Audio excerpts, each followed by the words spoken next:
Hello, नमस्ते, स्वागत आप सभी का हिंदी टॉपर्स यूट्यूब चैनल पे। भाग नंबर 12 के बाद इसी क्रम को आगे बढ़ाते हैं। आज आप लोगों का भाग नंबर 13 है, जिसमें हम लोग डिस्कस करेंगे बजट के बारे में, अनुदान मांग, पैसा वगैरह निकालने के लिए जो डिमांड रखी जाती है उसके बारे में, और उसके बाद हम लोग डिस्कस करेंगे भारत की संचित निधि के बारे में। ये इतना इंपॉर्टेंट टॉपिक है कि आप यकीन मानिए हर साल आपको यहाँ से क्वेश्चन मिलेंगे ही मिलेंगे। ठीक है, हालांकि जितना भी हम लोगों ने किया वो सब एक स्पेसिफिक चीज हम लोग कोशिश कर रहे हैं ताकि जो क्वेश्चन आए आपका वो इनमें से कहीं ना कहीं मिलता जुलता आ जाए। क्योंकि देखिए पॉलिटी का सिलेबस तो इतना बड़ा है कि आप उसको 2 महीने भी कवर कर ले वही बड़ी बात है, लेकिन चूंकि एग्जाम है, नजदीक है, तो हम वो स्पेसिफिक पार्ट करने की कोशिश कर रहे हैं जहां जो इम्पोर्टेंट है और जहां से क्वेश्चन आपके यूपीएससी या स्टेट पीसीएस बार बार पूछता है। ठीक है, तो इसलिए धीरे धीरे हम लोग चीजों को करेंगे ताकि आपका बेसिक जो चीजें ना, बेसिक जो कॉन्सेप्ट क्लैरिटी वो इतनी स्ट्रोंग हो जाए कि जब क्वेश्चन आए तो आपके चेहरे पर घबराहट ना हो, आपके चेहरे पर मुस्कान हो, आपको ये लगे कि हाँ ये मैंने पढ़ रखा और आप इजिली उसको सोल्व कर लो। ठीक है, तो चलिए स्टार्ट करते। पहला है, ये 1-2 क्वेश्चन कल के जो रह गए थे वही है इसमें। पहला देखिए, लोकसभा और राज्यसभा के बीच गतिरोध की किस स्थिति में संसद में संयुक्त बैठक बुलाई जा सकती है? अच्छा, ऐसी कौन सी स्थिति है जिसमें आप संयुक्त बैठक को बुला सकते हो? तो पहला है संविधान संशोधन विधेयक को पारित करने में। नहीं, ये तो हम लोगों ने कल ही पढ़ लिया। संविधान संशोधन में आप संयुक्त बैठक नहीं बुला सकते, तो एक गलत है। अगर एक गलत हो जाएगा आपका तो सर सी और डी तो गए, इनका तो काम तमाम। अब बच गए कितने? ए और बी। ए और बी के हिसाब से सर 4 तो सही है, दोनों में ही कॉमन है। और जो तीसरा है ना, वित्त विधेयक को पारित करने के संबंध में, ये भी सही है, क्योंकि हम लोगों ने कल 3 प्रकार के विधेयक पढ़े। साधारण विधेयक था, उसमें आपका धन विधेयक था और वित्त विधेयक था। तो जो धन विधेयक है और जो वित्त विधेयक है उसमें बस यही डिफरेंस है कि वित्त विधेयक के मामले में आप संयुक्त बैठक बुला सकते हो, बट धन विधेयक के मामले में आप संयुक्त बैठक नहीं बुला सकते। ठीक है, तो इस हिसाब से आपका आंसर क्या हो जाएगा? Answer should be B. केवल 2, 3 और 4 स्टेटमेंट आपकी राइट है। ठीक, चलिए नेक्स्ट देखते हैं। निम्नलिखित कथनों पर विचार कीजिए। पहला, संसद के किसी एक सदन द्वारा पारित किसी साधारण विधेयक को दूसरा सदन 1 वर्ष या अधिक के लिए रोक सकता। नहीं, पिछले 2 दिन से तो हम लोग चर्चा कर रहे हैं, मैक्सिमम आपका 6 महीने तक रोक सकता है, 1 साल का कुछ नहीं है। तो गलत हो गया पहला स्टेटमेंट। दूसरा, संसद की संयुक्त बैठक में कोई साधारण विधेयक दोनों सदनों की उपस्थित और मतदान देने वाले सदस्यों के 2/3 बहुमत से पारित होना चाहिए, ये भी गलत है। जब साधारण विधेयक की बात हो और आपकी संयुक्त बैठक बुला ली जाए, कौन से आर्टिकल के तहत? 108 आर्टिकल के तहत, तो उसमें क्या होता है कि जितने भी मेंबर हैं, ठीक है ना, उनका केवल और केवल साधारण बहुमत होना चाहिए। मान लो आपके 500 मेंबर हैं दोनों को मिला के, तो अगर 251 हो जाता है तो आपका वो इलिजिबल हो जाएगा। बिल्कुल सही है, कोई दिक्कत नहीं है। ठीक है, केवल और केवल आपका सिंपल मेजोरिटी होनी चाहिए, 2/3 की कोई भी जरूरत नहीं है। तीसरा देखिए, संसद की संयुक्त बैठक के लिए कोरम दोनों सदनों की कुल सदस्य संख्या का 1/6 होना चाहिए, ये भी गलत है। ये भी हम लोगों ने डिस्कस किया, 1/10 होता है, 1/6 नहीं होता। क्वेश्चन नंबर 4, स्टेटमेंट नंबर 4 देखिए, लोकसभा और राज्यसभा की प्रथम संयुक्त बैठक दहेज प्रतिषेध विधेयक के लिए हुई थी, ये सही है। आज तक केवल 3 बार संयुक्त बैठक हुई है, 3 में से 1 ये है, और 2 की अगर हम लोग बात करें तो 2 में आपका ये आता है, बैंक सेवा आयोग निरसन विधेयक और आतंकवाद निवारण विधेयक और दहेज प्रतिषेध। 3 ही बार आपकी अभी तक संयुक्त बैठक हुई है, तो ये भी आपका क्वेश्चन बनता है। यूपीएससी या स्टेट पीसीएस क्या पूछ सकता है कि अभी तक भारतीय राजनीतिक प्रणाली में, भारतीय संसदीय प्रणाली में एक बार भी आपकी जो संयुक्त बैठक है वो नहीं हुई, या वो कह सकता है कि केवल 2 बार हुई है, या कह सकता है कि 4 बार हुई है। आपको पता होना चाहिए कि 3 बार हुई है बस। ठीक है, ये इंपॉर्टेंट है। संयुक्त बैठक की जो कार्यवाही होती है लोकसभा के प्रक्रिया नियमों के अनुसार चलती है, ना कि राज्यसभा के नियमों के अनुसार। मतलब जो नियम होंगे, जो कानून होंगे, उसका संचालन किन के नियमों का संचालन होगा? लोकसभा के नियमों का। ठीक है, अच्छा, एक और इम्पोर्टेंट फैक्ट देखिए, याद कर लीजिएगा। संविधान के अनुच्छेद 1085 के उपबंध है कि यदि राष्ट्रपति ने लोकसभा के विघटन से पहले संयुक्त बैठक बुलाने की नोटिस जारी कर दी है, ठीक है, मतलब लोकसभा विघटित होने वाली, मान लो अप्रैल में होने वाली है, और राष्ट्रपति ने मार्च में बोल दिया कि भाई संयुक्त अधिवेशन होगा आपका जून में, ठीक है, तो तो लोकसभा विघटन के पश्चात भी इस अनुच्छेद के दिन संयुक्त बैठक होगी और विधेयक पारित हो सकेगा। तो यदि वो अप्रैल में विघटित हो भी जाती है, उसके बावजूद भी आपकी जून में संयुक्त बैठक वो आपकी होगी ही होगी। ठीक है, तो ये आपको फैक्ट याद रखना। क्वेश्चन क्या आ सकता है यहां से क्वेश्चन ऐसे पूछा जाएगा कि संयुक्त बैठक होने वाली थी लेकिन लोकसभा विघटित हो गई, तो इसके कारण क्या संयुक्त बैठक हो सकती है, नहीं हो सकती है, विधेयक पर क्या प्रभाव पड़ेगा, ये आपको पता होना चाहिए। तो इसका आंसर क्या हो जाएगा कि सर जो विधेयक है ना, दोबारा संयुक्त बैठक होगी और वो उसी प्रोसेस से उसको पास किया जाएगा। ठीक, ये भूलना नहीं है। नेक्स्ट देखिए क्वेश्चन नंबर 3, संसद के दोनों सदनों में गतिरोध की स्थिति में यदि लोकसभा का अध्यक्ष और उपाध्यक्ष दोनों अनुपस्थित हो तो संयुक्त बैठक की अध्यक्षता कौन करेगा? भाई ना तो अध्यक्ष है, कुछ काम होगा चले गए, ना ही उपाध्यक्ष है लोकसभा के, तो कौन करेगा? तो सर सीधी सी बात है, जो राज्यसभा का उपसभापति है ना, सभापति तो कौन हो गया आपके उपराष्ट्रपति, वो नहीं करेंगे।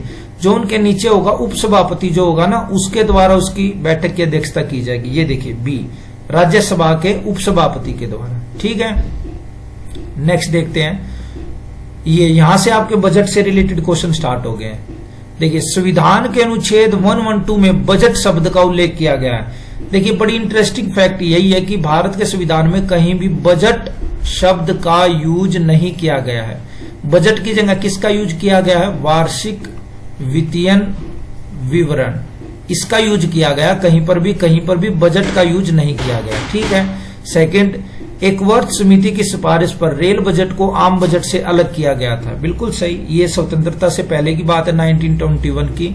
उससे पहले क्या होता था, जो बजट होता था रेलवे का और जो आम बजट होता था, ठीक है, दोनों को ज्वाइंट करके ही आपका प्रेजेंट किया जाता था। अब उसमें क्या कर दिया, अलग अलग कर दिया। ठीक, तो इस हिसाब से, इस स्टेटमेंट के हिसाब से इसका आंसर क्या हो जाएगा? बी हो जाएगा। ठीक है। हालांकि अब दोबारा रेल बजट और आम बजट को दोनों को मिक्स कर दिया गया है, लेकिन मान लो क्वेश्चन पूछ ले एकवर्ट समिति के बारे में, तो आपको पता होना चाहिए किससे रिलेट करती है। ठीक है, तो इसकी स्टेटमेंट क्या हो जाएगी? दूसरी स्टेटमेंट सही है। क्वेश्चन नंबर 5 देखिए, वार्षिक वित्तीय विवरण, ये देखिए बजट यहाँ पे है ना, वार्षिक वित्तीय विवरण को भारत का राष्ट्रपति प्रत्येक वर्ष संसद के दोनों सदनों में रखवाता है। बिल्कुल सही बात है, राष्ट्रपति इसको टेबल पे रखवाते हैं। सेकंड, राजस्व जो विभाग है वो वित्त मंत्रालय के अंतर्गत आता है। अच्छा जी, ठीक है ये तो। और संघीय बजट की तैयारी और सदन में पेश करने के लिए उत्तरदायी है। नहीं, यहाँ पे आपकी डाउट की सुई हिलनी चाहिए कि संघीय बजट को तैयार और सदन में पेश करने की जिम्मेदारी राजस्व विभाग की नहीं है, वो है आपकी आर्थिक कार्य विभाग की।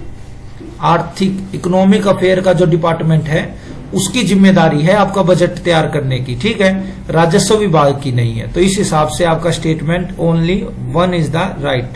ठीक है, तो यहां पे लिखा होगा, देखिए वित्त मंत्रालय का आर्थिक कार्य विभाग उत्तरदायी है, ना कि राजस्व विभाग। ठीक।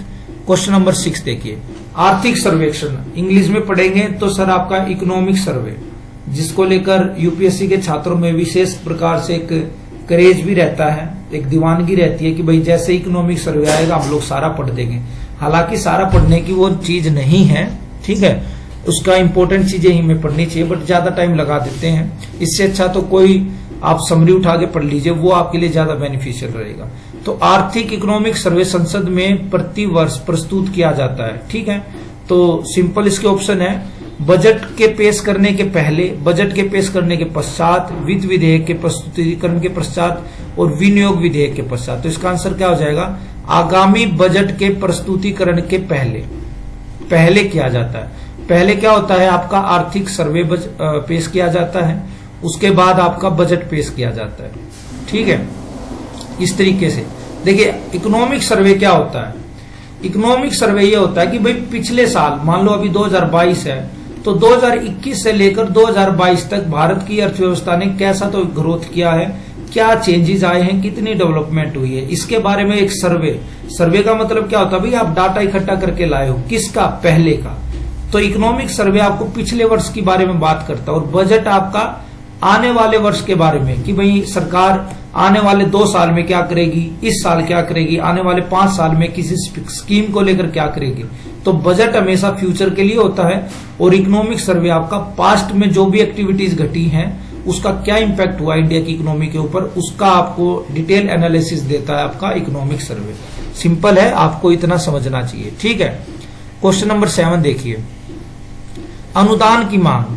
देखिए इसको आप अनुदान की मांग को अगर हम लोग सिंपल वर्ड में कहें ना, भाई पैसा लेना, संसद के द्वारा पैसा लेना, बस सिंपल ये है कि भाई पैसा कैसे ले सकते हैं। पैसा लेने के लिए आपको कुछ ड्राफ्ट तैयार करना पड़ेगा, कुछ रखना पड़ेगा संसद में कि सर मेरे को इतना इतना अमाउंट चाहिए, तो ये मेरी इसमें क्या बीडिंग है, मेरी एक प्रकार से मैं प्रस्ताव रखता हूं इतना।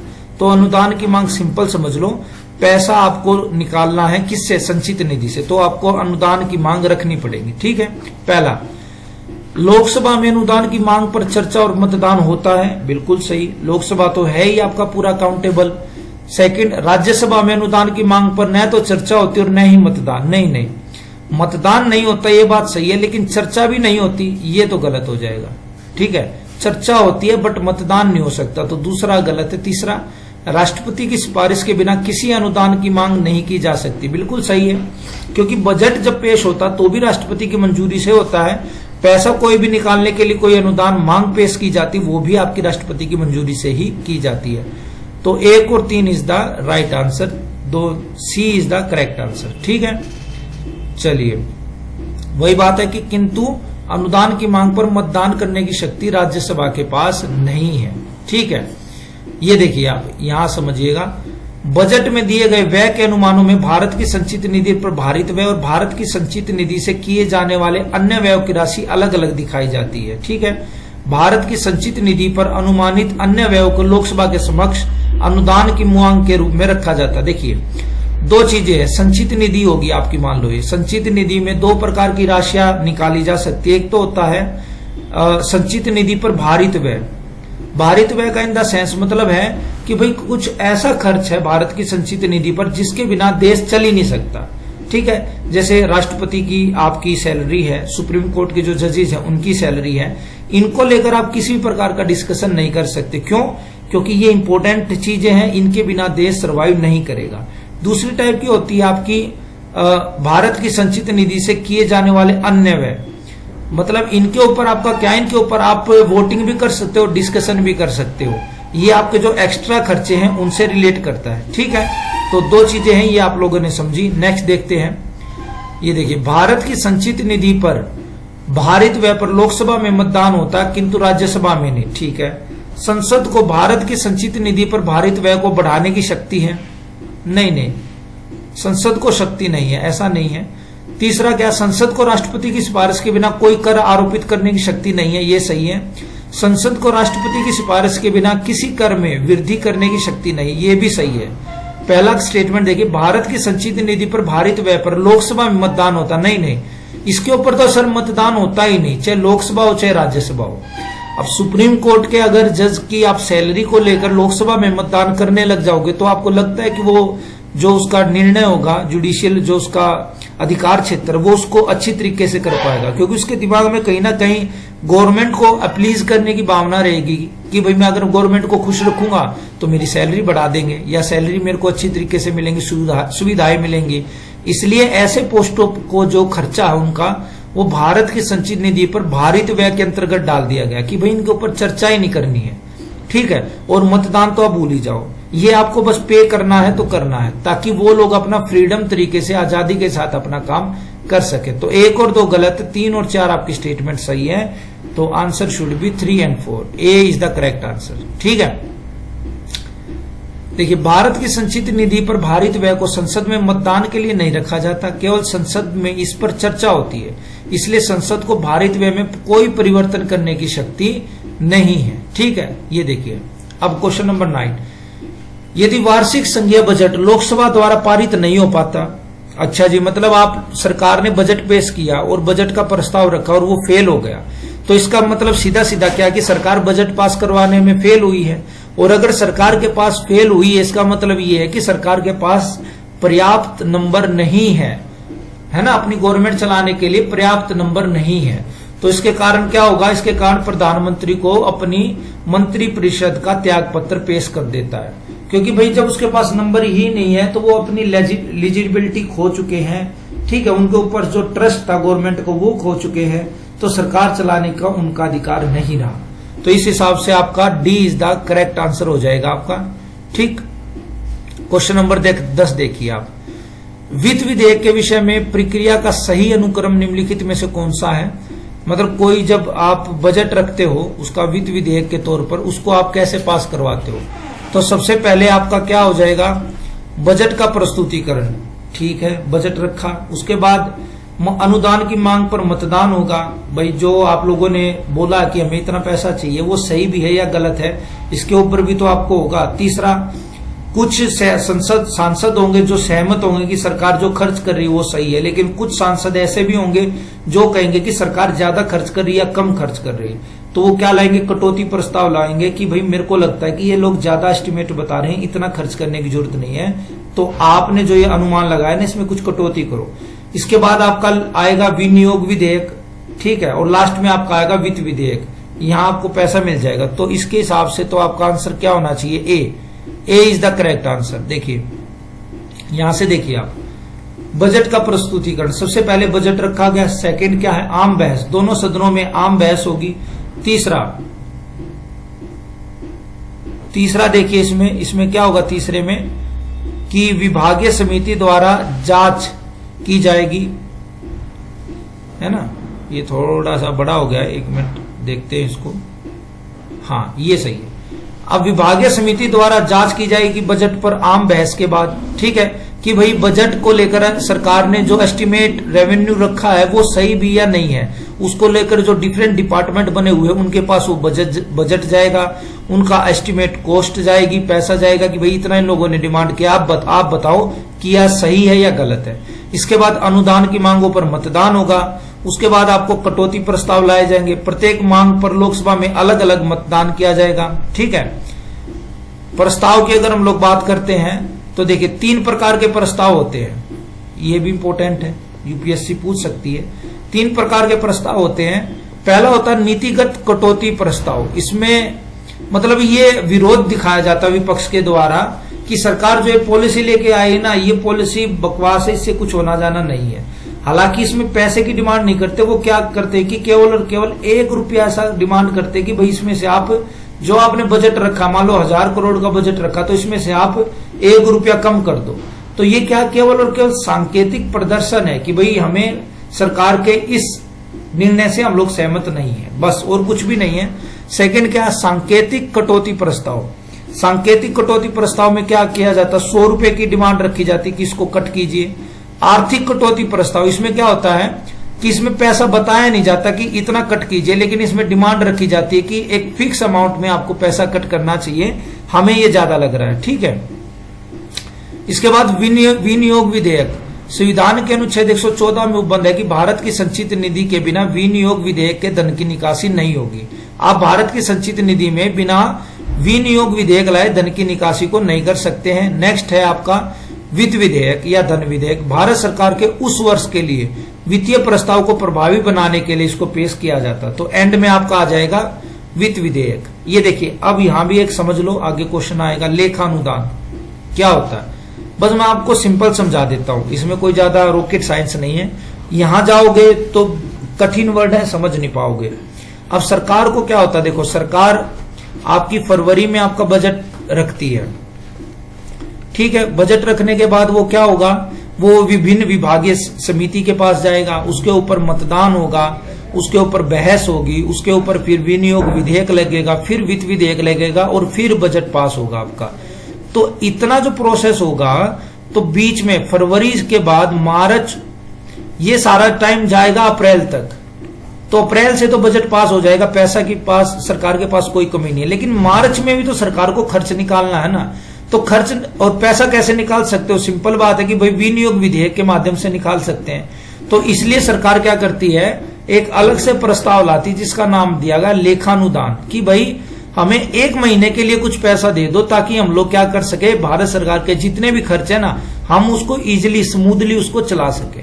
तो बस सिंपल ये भाषा में यही है कि लेखानुदान क्या है। ये प्रकार से एक एडवांस आपको डिमांड रखी गई है पैसे की, कि मेरे को अभी 1 महीने के लिए बजट पास नहीं हुआ है, बजट होगा अप्रैल में पास, ठीक है, और मेरे को मार्च का खर्चा चलाना, तो मार्च के लिए मेरे को कुछ पैसा चाहिए, वो मेरे को भारत की संचित निधि से चाहिए। उसके लिए मैं एक प्रस्ताव रखता हूं जिसका नाम दिया गया लेखानुदान। आई होप बिल्कुल आराम से आप लोग समझ चुके हैं इसको। देखिए, इसे अग्रिम अनुदान भी कहते हैं। संविधान के अनुच्छेद 116 में इसका प्रावधान है। विनियोग विधेयक के लागू होने तक भारत की संचित निधि से धन नहीं निकाला जा सकता। इसमें काफी समय लगता है और अप्रैल तक चला जाता है, किंतु 31 मार्च के बाद सरकार को विभिन्न कार्यों के लिए धन की आवश्यकता पड़ती है। ठीक है, अतः लोकसभा विशेष प्रयासों के माध्यम से धन की व्यवस्था करती है, जिसे लेखा अनुदान कहते हैं। ठीक है, बस इतना आप लोग इसको याद रखिएगा, समझ चुके हो आप लोग इसको। ठीक है, क्वेश्चन नंबर 11 देखिए आप, कौन से खर्च भारत की संचित निधि पर भारित नहीं है? अच्छा जी, नहीं है। पहला, राष्ट्रपति की उपलब्धियां, ये मैंने बात बता दी है आपको, बिल्कुल सही। दूसरा, ऐसे कोई लोन या कोई किसी प्रकार का ऋण है जिसका दायित्व तो भारत सरकार के ऊपर, मतलब भारत सरकार ने विदेशों से कोई लोन ले रखा है, तो भाई वो पैसा देने की जिम्मेदारी किसकी है? भारत सरकार की है। नहीं तो भारत सरकार की जो क्रेडिबिलिटी है इंटरनेशनल मार्केट में, वो डाउन हो जाएगी। तो ऐसे खर्च को लेकर भी आप भारत की संचित निधि से खर्च करोगे। तीसरा, किसी न्यायालय आ गया तो आप समझ के चलो कि इसको भी आप, इसके खर्च पे भी आप किसी प्रकार की कटौती नहीं कर सकते, क्योंकि ये तो देश का आधार है। फोर्थ, वह राशि जो प्राकृतिक आपदाओं में हुए खर्चे को चुकाने के लिए आवश्यक है, नहीं, इसके लिए तो एक आपकी अलग से आकस्मिक निधि बनाई गई है। 3 प्रकार की निधि है भारत में, देखो, भारत की संचित निधि, लेखा निधि, और तीसरी है आपकी आकस्मिक निधि। इसके मामले में आपको पूरी प्रोसेस अपनाने की जरूरत होती है, लेकिन ये दोनों जो आपकी गवर्नमेंट के अंडर में होती है। ठीक है, इसके बारे में आपको संसद से मंजूरी लेने की जरूरत नहीं है। तो डी इसका आंसर हो जाएगा। तो देखिए, भारत की संचित निधि पर भारित व्यय के संबंध में निम्नलिखित उपबंध है। पहला, राष्ट्रपति की उपलब्धियां। सेकंड, ऐसे लोन जिनका दायित्व तो सरकार पर है। तीसरा, किसी न्यायालय के द्वारा। फोर्थ है आपका कैग का वेतन भत्ते। उसके बाद उपराष्ट्रपति का, राज्यसभा के सभापति का जो वेतन है, उच्चतम न्यायालय के न्यायाधीशों का है। ठीक, इसके बाद जो है कोई अन्य व्यय जो इस संविधान द्वारा या संसद द्वारा इस प्रकार घोषित किया गया हो।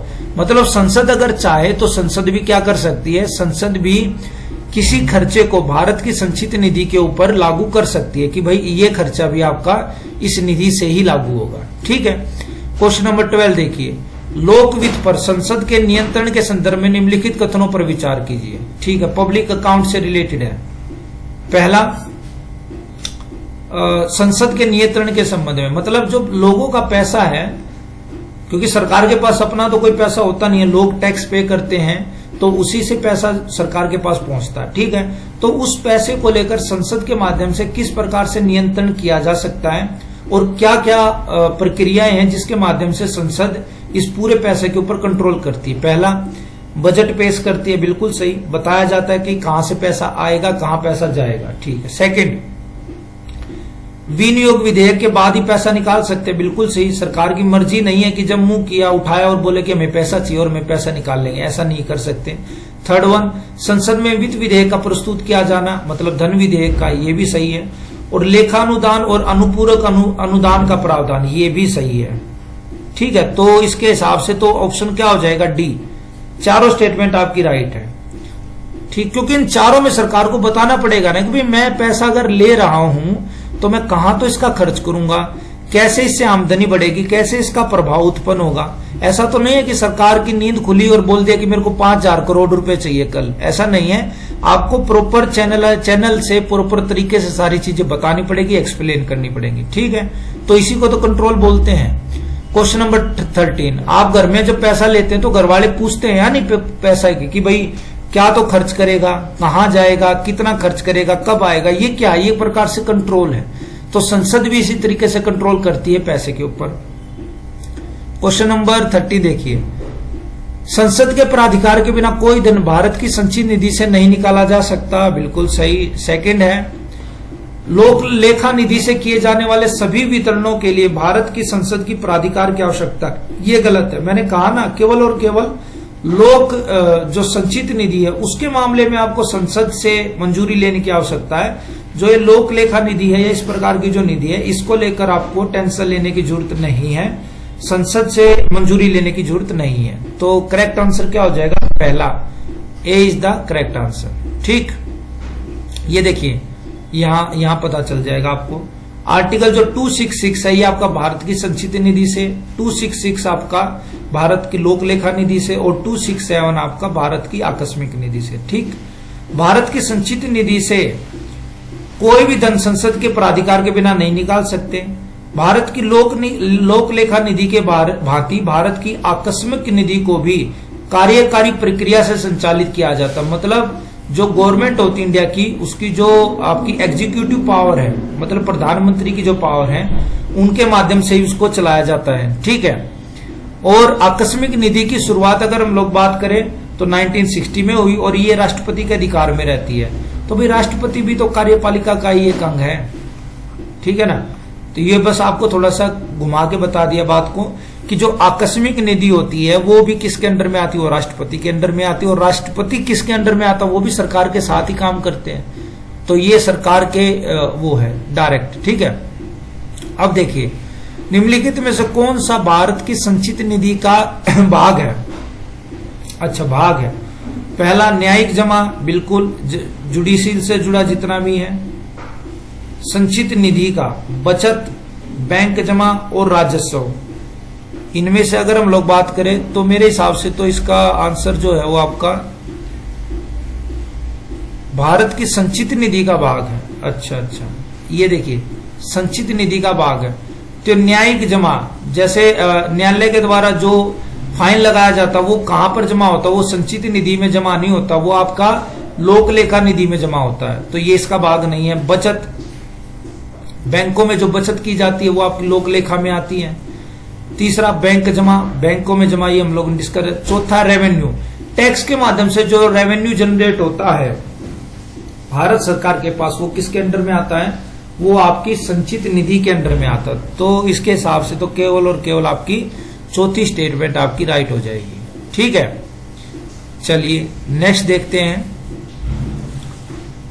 क्वेश्चन नंबर 15 देखिए आप। विनियोग विधेयक की रकम में परिवर्तन करने या अनुदान के लक्ष्यों को बदलने अथवा भारत की संचित निधि पर भारित व्यय की रकम में परिवर्तन करने का प्रभाव रखने वाले किसी संशोधन को संसद के किसी भी सदन में पुनः स्थापित नहीं किया जा सकता।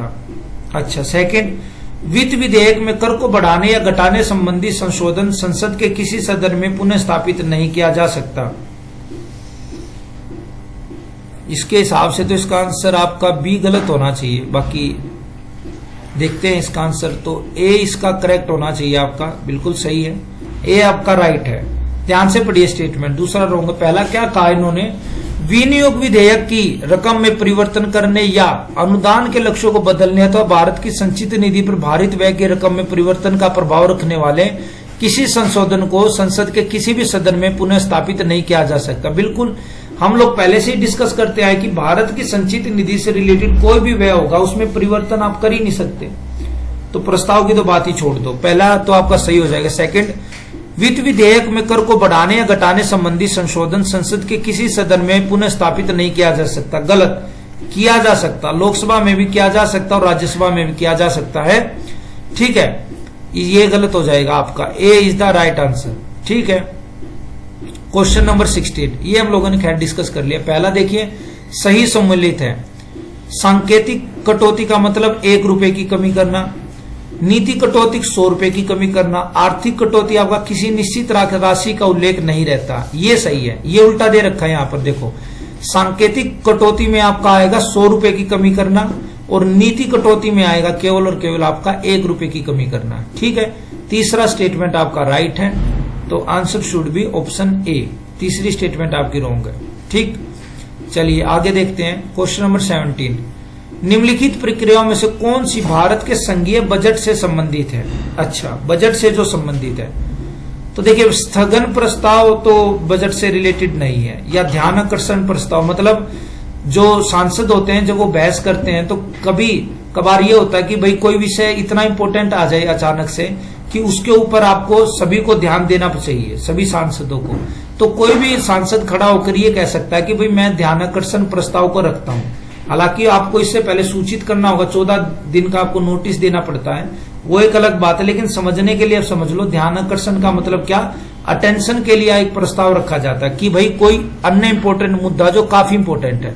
स्थगन प्रस्ताव कि भाई अभी क्या होता है, सभा जो है वो स्थगित की जाती है, अभी इसको थोड़ी देर के लिए रोकते हैं, तो ये प्रस्ताव, तो ये तो आपके बजट से संबंधित है ही नहीं। पहला है कटौती प्रस्ताव, बिल्कुल पढ़ा भी, आर्थिक कटौती, सांकेतिक कटौती, ये तीनों जो कटौती है, नीति कटौती, ये आपकी बजट से रिलेटेड है। दूसरा गिलोटिन, ये क्या है भाई, नया नाम आया, गिलोटिन क्या होता है। देखिए गिलोटिन क्या होता है कि बजट की पूरी जो प्रक्रिया होती है ना, उसके लिए कुछ फिक्स दिन होते हैं, मान लो 40 दिन या 42 दिन फिक्स दिन होते हैं कि भाई इनके अंदर ये सारी की सारी प्रोसेस को कंप्लीट कर देना चाहिए। अब क्या हुआ कि 41 दिन हो गए, अब 42वें दिन में कम से कम अभी आपकी 50 से 60 आपकी जो प्रस्ताव है वो अभी पेंडिंग है। तो अगर 50-60 प्रस्ताव को अगर हम एक एक कर डिस्कस करेंगे तो भाई लगता है कि 2 महीने और गुजर जाएंगे। लेकिन सरकार को पैसा चाहिए और दिन भी आपके पास फिक्स है, तो क्या किया जाता है, इन 50-60 प्रस्तावों को एक ही प्रस्ताव मानकर इनको पास मान लिया जाता है। तो ये जो प्रक्रिया कहलाती है ये आपकी गिलोटिन कहलाती है, ठीक है ना। ये प्रक्रिया क्या कहलाएगी, गिलोटिन कहलाएगी, और ये बजट से रिलेटेड है। तो 1 और 2 आपका इसमें क्या हो जाएगा, राइट ऑप्शन हो जाएगा। ठीक, चलिए नेक्स्ट देखिए, ये देखिए, अनुदान की मांगों पर मतदान के लिए कुल 26 दिन निर्धारित किए गए हैं। अंतिम दिन लोकसभा अध्यक्ष से सभी मांगों को मतदान के लिए पेश करता और चाहे सदस्य उस पर चर्चा हुई हो या ना हुई हो, इसे गिलोटिन कहा जाता है, उनको पास मान लिया जाता है। ठीक, क्वेश्चन नंबर 18 देखिए, लेखानुदान और अंतरिम बजट। लेखानुदान का मतलब क्या मैंने बताया था, 1 महीने के लिए आपको खर्च चाहिए, और अंतरिम बजट मतलब वो तो प्रॉपर चैनल होगा, प्रॉपर बजट होगा कि पूरे साल के लिए बजट चाहिए। पहला, स्थायी सरकार केवल लेखानुदान के प्रावधान का प्रयोग करती है, जबकि कार्यवाहक सरकार अंतरिम बजट के प्रावधान का प्रयोग करती है। नहीं, ऐसा कुछ नहीं है। चाहे सरकार आपकी स्थायी हो, चाहे सरकार आपकी अंतरिम हो। अंतरिम का मतलब कि अभी इलेक्शन हुए हैं और नई सरकार चुनने वाली है, तो नई सरकार चुनने से पहले जो प्रशासन चला रही है उसको अंतरिम गवर्नमेंट कह दिया जाता है। तो सर देखिए, सरकार चाहे कोई भी हो, अंतरिम हो चाहे स्थायी सरकार हो, वो दोनों ही आपका लेखानुदान का यूज करती है। पहला गलत हो गया। दूसरा, लेखानुदान सरकार के बजट के व्यय पक्ष मात्र से संबंधित है, ये सही है, क्योंकि 1 महीने के लिए सरकार जो लेखानुदान लेके आती है वो केवल और केवल खर्च को दिखाता है कि भाई हमें यहाँ पैसा खर्च करना है, ठीक है, बस उसमें खर्च का बताया जाता है। जबकि बजट में क्या होता है, बजट में आप लोगों ने ऐसा चित्र बना हुआ देखा होगा ना कि ये 1 रुपया है, इसमें से इतने पैसे कहां से आ रहे हैं, ऐसा आपको इन्फोग्राफिक डायग्राम कुछ बना के दिखाते हैं बजट वगैरह में, और इतना पैसा कहां खर्च होगा, तो उसमें आने की भी पता चलेगा और जाने का भी पता चलेगा। लेकिन लेखानुदान में केवल और केवल खर्च के बारे में बताया जाता है। ठीक, क्वेश्चन नंबर 19 देखिए आप, 19 क्या है, लेखानुदान। अच्छा, लेखानुदान के बारे में तो हम लोगों ने डिस्कस कर लिया। एक आपका 4 आएगा आपका, क्योंकि बजट अभी पास हुआ नहीं है तो उसके लंबित रहने के लिए एक अनुदान है, पेशगी है, पहले ले ली जाती है जो, तो A का 4 आएगा। तो इस हिसाब से आपका D का आपका 1 आएगा। अधिक अनुदान का मतलब क्या है, रकम जो अनुदान से अधिक व्यय की गई हो, ठीक है, मतलब जितना एस्टिमेट लगाया गया तो उससे ज्यादा पैसा खर्च कर दिया। B, प्रत्यानुदान, अतिरिक्त व्यय जो अनुमोदित बजट में सम्मिलित नहीं है। और C है अनुपूरक अनुदान, विस्तृत अनुमान के बिना ही स्वीकृत एक मुश्त धनराशि। तो इसके हिसाब से अगर हम प्रत्यानुदान की बात करें तो ये आपके आ जाएगा, आपका इसमें B आना चाहिए। देखते हैं इसका, B का 3 आ गया आपका और C का 2। यहां देखिए आप, यहां से इजीली हम लोग इसको समझ लेंगे। प्रत्यानुदान क्या होता है, ये आर्टिकल 116 में है। जब किसी सेवा की महत्ता या उसके अनिश्चित रूप के कारण इसे वार्षिक वित्तीय विवरण के साथ वर्णित नहीं किया जाता, अर्थात विस्तृत अनुमान के बिना ही स्वीकृत एक मुश्त राशि, मतलब उसको बजट के साथ पेश नहीं किया जाता है, लेकिन उसको अनिश्चित कारण के मतलब किसी इंपोर्टेंट सेवा के लिए उसको बाद में रखा जाता है और उसके ऊपर किसी भी प्रकार की कोई मांग या चर्चा वगैरह नहीं होती और उसको राशि दे दी जाती है। ये होता है आपका प्रत्यानुदान। अपवाद अनुदान क्या होता है, किसी विशेष उद्देश्य के लिए मंजूर किया जाता है, ठीक है। करंट में जो गवर्नमेंट ने स्कीम चला रखी है ना, उनसे रिलेटेड कुछ भी नहीं है, लेकिन कुछ विशेष उद्देश्य आ गया, उससे रिलेटेड अगर पैसा चाहिए तो आपको अपवाद अनुदान होगा। अनुपूरक अनुदान, अनुपूरक अनुदान में किसी विशिष्ट सेवा पर चालू वित्त वर्ष के लिए व्यय किए जाने के लिए प्राधिकृत कोई रकम उस वर्ष के उद्देश्य के लिए अपर्याप्त। भाई मान लो 1000 करोड़ रुपए कोई स्कीम के लिए बजट पारित किया था, लेकिन 1000 करोड़ से ज्यादा का खर्चा हो चुका है, तो उस ऐसी कंडीशन में क्या लाएंगे, अनुपूरक अनुदान लाएंगे। ठीक है, लास्ट क्वेश्चन देखते हैं, क्वेश्चन नंबर 20। निम्नलिखित में से कौन सा प्रावधान भारत के संविधान के अनुच्छेद 249 के द्वारा परिदित है? अच्छा, पहला, विधान की अवशिष्ट शक्तियां। सेकंड, राज्य सूची के विषय में राष्ट्रीय हित में विधि बनाने की संसद की शक्तियां। यही सही है, राज्य सूची के विषय में राष्ट्रीय हित में विधि बनाने की जो संसद की शक्तियां हैं वो आपका आर्टिकल 249 में की गई है। ठीक है, तो इस हिसाब से तो आपकी जो स्टेटमेंट केवल और केवल 2 स्टेटमेंट आपकी राइट हो जाएगी, 1 और 3 आपकी राइट नहीं है। ठीक है, तो देखिए, विधान की अवशिष्ट शक्तियों के संबंध में उपबंध संविधान के अनुच्छेद 248 में किया गया है। यदि किसी विषय का उल्लेख संघ सूची, राज्य सूची या संवर्ती सूची में नहीं है तो ऐसे विषय को अवशिष्ट सूची में डाल दिया जाएगा और इस पर विधि बनाने का अधिकार अनन्य रूप से संसद को होगा। 3 प्रकार की सूचियां हैं, संघ सूची, राज्य सूची, संवर्ती सूची। अब कुछ ऐसे मामले हैं जो इन तीनों सूचियों में नहीं है, तो उसके ऊपर कानून बनाने का अधिकार आपका संसद का है। ठीक है, तो राज्य सूची के विषय में राष्ट्रीय हित में यदि कोई कानून या नियम बनाना हो तो वो आर्टिकल 249 के तहत बनाया जा सकता है। इसके अंतर्गत राज्यसभा उपस्थित और मत देने वाले सदस्यों में से कम 2/3 सदस्यों द्वारा समर्थित संकल्प द्वारा घोषित करती है कि राष्ट्रीय हित में यह आवश्यक है या समीचीन है। ठीक है, तो इसके लिए क्या कर सकती है, संसद को यह अधिकार दिया गया। सवाल आपसे पूछेगा यूपीएससी या स्टेट पीसीएस कि भाई संसद राज्य विषयों के मामले में, सूची के मामले में किसी भी प्रकार का कानून नहीं बना सकती, तो गलत हो जाएगा सर। राष्ट्रीय हित में विधि बनाने का जो अधिकार है वो अधिकार मिलता है और वो आर्टिकल 249 के अंतर्गत मिलता है। ठीक है, तो आज के सेशन में इतना ही है। आई होप आपको ये सेशन पसंद आया होगा। अगर आपको ये पसंद आया तो प्लीज इसको लाइक कीजिए, शेयर कीजिए, कमेंट कीजिए, ताकि पता चल सके, आपका फीडबैक मिल सके, क्योंकि फीडबैक ही हमारी एक प्रकार से फीस है आपके लिए।